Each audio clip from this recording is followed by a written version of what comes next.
A shopkeeper follows a black teenager assuming theft, but gets caught stealing himself.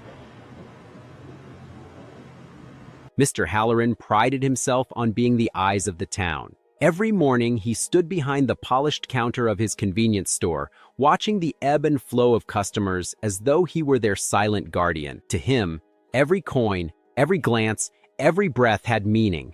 And yet, beneath his watchful eyes brewed a restlessness, one born of control and fear. The town trusted him. They said he was fair.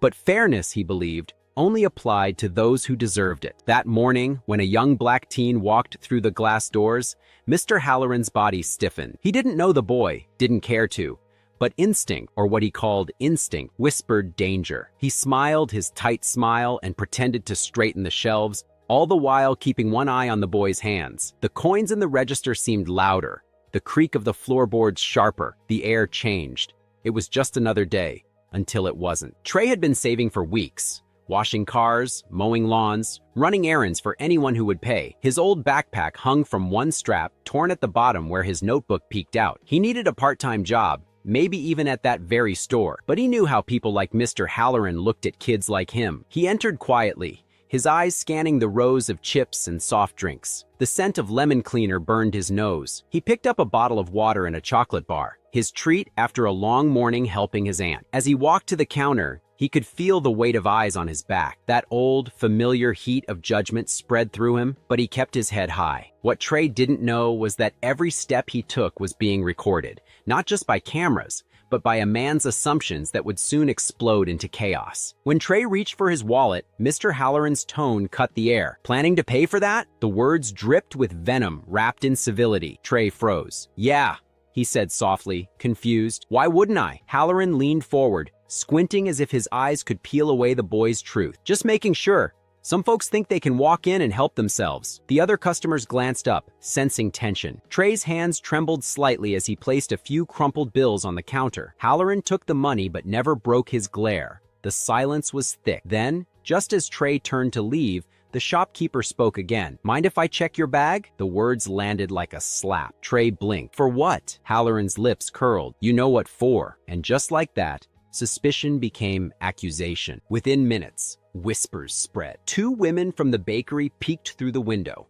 A man with a newspaper lingered outside. Everyone wanted to see the spectacle of guilt. Trey's heart pounded as Halloran called out to one of the officers who often stopped by for coffee. Officer Lanning entered, his tone casual but eyes cold. What's going on here, Mr. Halloran? The shopkeeper folded his arms.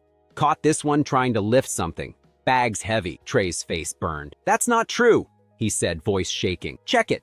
Go ahead. When the officer did, all he found was a notebook, a half-eaten sandwich, and a small Bible. Nothing more. Halloran's confidence faltered, but his pride wouldn't let go. Maybe he ditched it outside, he muttered. But in that moment, something in the air shifted. The boy's innocence was undeniable, and everyone knew it. The officer left with a warning glare toward the shopkeeper. Trey stormed out, shoulders heavy with humiliation. The crowd dispersed slowly, whispers still hanging in the air. Halloran felt the sting of their eyes. For the first time, doubt crept in. Not of Trey's guilt, but of his own judgment. He busied himself restocking shelves, muttering excuses. You can't be too careful these days, he told himself. People steal. It's not my fault. But the cameras told another story. He hadn't realized that one was still recording long after closing time, catching a different thief in action, one that looked disturbingly familiar.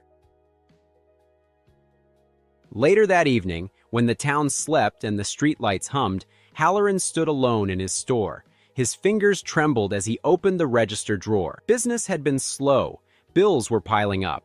Taxes due. He told himself he wasn't stealing, just borrowing. He'd replace it once things improved. That's what he always said. The camera blinked red, unnoticed, recording every motion. He pocketed the cash, took a few items from the back, and locked up. For a man who saw himself as righteous, sin came easy and silent. 2 days later, a knock came at the store's back door. It was Officer Lanning again, holding a flash drive. We got a request for the security footage from that day, he said casually. Kid's family wants to make sure everything's clear. Halloran's blood ran cold. He forced a smile. Of course, just routine. He handed over what he thought was the right file. But in his rush, he included the wrong one. The one from the night he stole from his own register. It didn't take long. The officer reviewed the footage. expecting to clear things up. What he found instead was shocking. The same man who had accused an innocent boy of theft was seen pocketing cash after hours. By morning, everyone knew. Screenshots circulated. Someone uploaded the video to social media. The irony was too rich for the town to ignore. The righteous thief, they called him. Halloran tried to deny it, tried to claim it was edited, but lies crumble faster than truth. The next few days were a blur. Reporters appeared outside his store. Longtime customers stopped coming. His business, his pride, his image, all shattered overnight. He sat behind the counter, staring at the empty aisles that once buzzed with life. The bell above the door no longer chimed. Dust gathered where laughter once lived, and for the first time, Halloran felt what Trey must have felt. Small, exposed, and alone. He couldn't stop replaying it. The look on the boy's face. Not anger, not defiance, but disappointment. It haunted him in the silence of night. He tried to justify it. I was protecting my store, he whispered. But deep down, he knew it wasn't protection. It was prejudice. The same eyes that had judged for years now stared back at him in shame every time he looked in a mirror.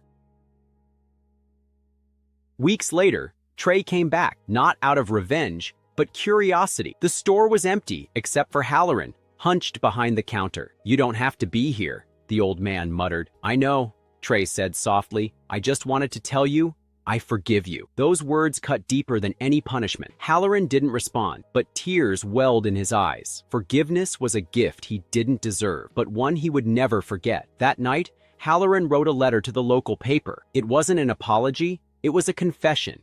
He described how fear had disguised itself as caution, how pride had eaten his empathy. He didn't name Trey, but everyone knew. The letter ended with one line that would echo through town for years. "Sometimes the thief is the one holding the keys." The town was split. Some wanted him arrested. Others said he had suffered enough. But beneath it all, something changed. Conversations started, uncomfortable, honest ones about race, trust, and power. For Trey, the incident became a lesson not just in injustice, but in resilience.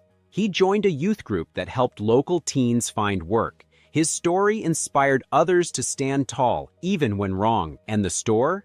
It became a cautionary tale whispered to children, how a man lost everything because he couldn't see past his own reflection. Months later, the shop closed for good. The windows were boarded, the sign removed. Dust covered the floor like a quiet burial. But sometimes, at dusk, a figure could be seen sweeping the sidewalk, still trying to keep things clean, as if redemption could be earned through tidiness. No one stopped him. Some pitied him. Some simply turned away. One evening, a local pastor found Halloran sitting on the church steps. He had the same look he once gave Trey, except now it was directed inward. "I used to think I was keeping the bad ones out," he said. "Turns out I was one of them." The pastor said nothing. Some truths don't need answers. Rumors faded. The internet forgot, but Halloran never did. Silence became his only companion. He stopped defending himself. He stopped talking altogether. His world had grown small. Just him, a cracked mirror, and memories that wouldn't fade. But perhaps that was justice enough. Years later, Trey, now older, confident, found an old newspaper in the library archives. Halloran's letter was still there, yellowed, but intact. He read it twice. Then he folded it carefully and slipped it into his journal, not as a reminder of pain, but as proof that people could change, even if too late. A thunderstorm hit one evening, knocking out power across town. In the darkness, Trey passed by the old store, now abandoned. Through a crack in the boards, he saw a faint glow, a candle burning inside. He paused, wondering if ghosts really linger. But in that light, he felt something else: closure. The next morning, the candle was gone. The door stood open. Inside, on the counter, was a note in shaky handwriting. "I finally returned what I took." No one ever saw Halloran again. Some said he left town. Others believed he simply faded into his own remorse. But in the register, there was a single dollar bill, old, worn, and signed with the initials TH. Years passed, but the story of the store owner never died. Parents told it to their children, teachers to their students. It became more than gossip. It became a warning about the cost of assumption and the fragility of righteousness. And every time Trey walked past the old shop, he smiled, not in bitterness, but in peace. Because in the end, truth always finds its way home. If you enjoyed this story, don't forget to subscribe for more tales that challenge perception, twist morality, and reveal the hidden corners of the human soul.